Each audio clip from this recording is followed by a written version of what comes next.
Hamzat Chimayev mushuk bola.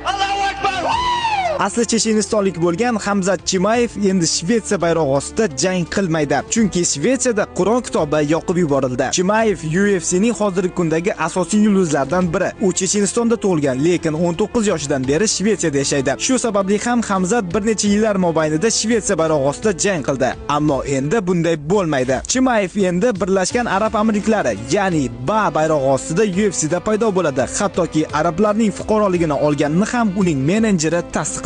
Bularning hammasi yanvar oyidagi Shvetsiyaning NATOga qarshi norozilik namoyishlaridan kelib chiqqan. Chimayev esa musulmonlar tarafini olib gapirgani uchun shvetsiyalik siyosatchi sportchiga nisbatan miting uyushtirgan va shunday degan: Chimayevning vatani Checheniston, u shved emas, u hech qachon bizdek bo'la olmaydi. Hattoki uning shvedcha ismi ham yo'q. U Checheniston farzandi. Shu ishlardan so'ng Chimayev hammasiga kulib qo'ydi. Takrorlayman, hammasiga kulib qo'ydi. Bundan ham qiziqarli ma'lumotlarni o'tkazib yubormaslik uchun kanalimizga obuna bo'ling.